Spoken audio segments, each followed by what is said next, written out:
এই সংসার শুধু তোমার কাছে চায়। স্ত্রী বলে এটা দাও, সন্তান বলে এটা দাও, পুত্র বলে এটা দাও, শুধু চাই চাই। যখন দিতে পারবে না এই সংসারের মানুষগুলো তোমাকে ভালোবাসবে। এই সংসারটা হচ্ছে অভিনয় সংসার। যখন সংসারকে দিতে পারবি সংসার ভালোবাসবে, যখন সংসারকে দিতে পারবি না এই সংসার তোমাকে ভালোবাসবে না। কিন্তু এই জগৎ সংসারে সকল তোমাকে সকলে ফেলে দিতে পারে, কিন্তু গোবিন্দ কখনো ভক্তকে ফেলে দিতে পারে বাবা। এর জন্য মহাজন বললে তুমি এমন জনকে ভালোবাসো, তুমি যদি ভুলে যাও সে যেন তোমাকে নাও।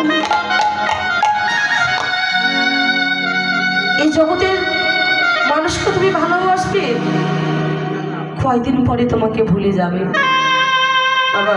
দেখা যায় রাস্তাঘাটে কত মানুষের সঙ্গে পরিচয় হয়, 2 দিন কথাবার্তা হলো, তারপরে দেখবে ভুলে গেল। এই যে সংসারের মানুষগুলিকে ভালোবাসছো, যেদিন দেহ থেকে প্রাণ পাখি চলে যাবে তোমার জন্য 1 দিন কাঁদবে, 2 দিন কাঁদবে, 1 মাস কাঁদবে, 1 বছর কাঁদবে, তারপরে সবাই তোমাকে ভুলে যাবে। যাদের জন্য এত করলে, যাদের জন্য অক্লান্ত পরিশ্রম করলে, বাড়ি করলে, গাড়ি করলে, সকল কিছু করলে, কিন্তু 1-2 বছর পরে সবাই তোমাকে ভুলে যাবে। জগৎ সংসারে সবাই তোমাকে ভুলে যেতে পারে, কিন্তু আমার ভগবান কখনো ভক্তকে ভুলতে পারে। আমার ভগবান বললেন এই জগৎ সংসারে কোনো ভক্ত যদি আমাকে পাওয়ার জন্য 1 ফোঁটা নয়নের অশ্রু ঝরায়, আমি তার জন্য সারা জীবন কাঁদি। কিন্তু বাবা দেখো চিন্তা করি, সংসারের জন্য আমরা সবাই কাঁদি। সংসারের মানুষগুলো দুঃখ দেয়, বেদনা দেয়, কষ্ট দেয়, তাদের জন্য আমরা কাঁদি। যাহারি তোদের জন্য এত পরিশ্রম করি, তথাপি তোদের মন পেলাম না। কিন্তু ভগবানের জন্য 1 ফোঁটা কোনোদিন নয়ন বাড়ি ঝরেছি? যেজন আপনজন তাকে ভুলে গেলাম, আর যারা পর তাদের আপন করেছি। আমার ভগবান বললেন যার এই জগৎ সংসারে কেউ নেই তার আমি আছি। একবার ভালোবাসার মতো ভালোবেসে দেখো, একবার ডাকার মতো ডেকে দেখো। আমি যে প্রান্তেই থাকি না কেন ভক্তির ডাকে আমি সাড়া দেব।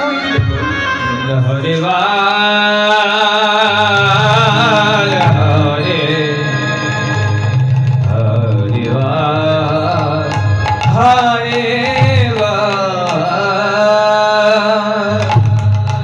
যার প্রত্যক্ষ প্রমাণ হরিদাস, যে হরিদাস 3 লক্ষ বার হরিনাম জপ সম্পূর্ণ না করে একটা অন্য বদলে দিত না, সে হরিদাস। সে হরিদাসের জন্য আমার গৌর হরি নিজে প্রসাদ পাঠিয়ে দিত। তো একদিন আমার হরিদাসে আমার গৌর হরির এক ভক্ত ছিল, যার নাম ছিল গোবিন্দ। তো এই গোবিন্দকে বললো, গোবিন্দ যাও তুমি আমার ভক্তের জন্য প্রসাদ দিয়ে যাও। ওই গোবিন্দকে দিয়ে প্রসাদ পাঠিয়েছে। এবারে গিয়ে দেখে হরিদাস অসুস্থ, ধুলায় পড়ে গড়াগড়ি যাচ্ছে। গোবিন্দ দেখলেন হরিদাস অসুস্থ, চলে গেলেন আমার গৌর হরির কাছে, বলে গৌর হরি, হরিদাসের শরীর ভালো নেই, হরিদাস খুব অসুস্থ। আমার গৌর হরি চলে আসলেন হরিদাসের কাছে, এসে দেখে হরিদাস অসুস্থ, ধুলায় পড়ে গড়াগড়ি যাচ্ছে। আমার গৌর হরি হরিদাসকে বক্ষে জড়িয়ে ধরল। হরিদাস কি হয়েছে তোমার, তোমার কি শরীর খারাপ? হরিদাস বলল, প্রভু আমার মন ভালো নেই। কেন? প্রভু আমি প্রতিদিন 3 লক্ষ বার হরিনাম জপ করি, কিন্তু আজকে সম্পূর্ণ করতে পারি নাই। আমার গৌর হরি বলল, হরিদাস তোমার বয়স হয়ে গেছে, আর হরিনাম করতে হবে না। না গৌর হরি এমন কথা বলো না, যেদিন থেকে আমি বড় হয়েছি, যেদিন থেকে আমার জ্ঞান হয়েছে, আমি তোমার ওই নামকে আশ্রয় করেছি। তোমার নাম ছাড়া যে আমি থাকতে পারবো না। এমন কথা বলো না, যতদিন এই জগতের মুখে আমি বেঁচে থাকবো তোমার নামকে স্মরণ করতে করতে যাবে জগৎ ছেড়ে।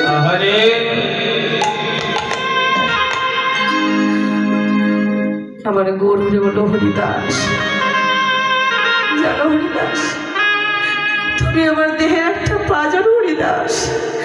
যেদিন ওই 22 বাজারে বেত্রাঘাত করেছিল, যেদিন এই হরিনামকে ছাড়তে বলেছিল, শুধু ওই আঘাত তোমার অঙ্গে লেগেছিল তা নয় হরিদাস, ওই আঘাত আমার অঙ্গেও লেগেছিল।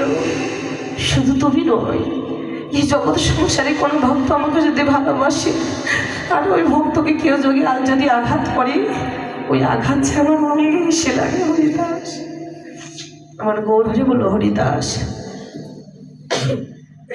বলো, সারা জীবন তো শুধু কৃষ্ণ বলি তো আদরে, আমার কাছে কোনোদিন কিছু চাইলে না, শেষের বেলা তুমি আমার কাছে কিছু চেয়ে না। হরিদাস বলো, প্রভু কি চাইবো আমি তোমার কাছে, না চাওয়ার আগে তো কৃষ্ণ বলে কাদার মতো সুযোগ করে দিয়েছে। কত ভক্ত আছে বোবা কালা, কথা বলতে পারে না, তোমাকে প্রাণ খুলে ডাকতে পারি না। কত ভক্ত আছে তারা দুটি চরণ নেই, যেখানে সাধু সঙ্গ হয় ভক্ত সঙ্গ হয় সেখানে যেতে পারে। কত ভক্ত আছে দুটি হাত নেই, তোমার চরণ সেবা করতে পারি না। প্রভু না চাওয়ার আগেই তো তুমি আমাকে সঙ্গ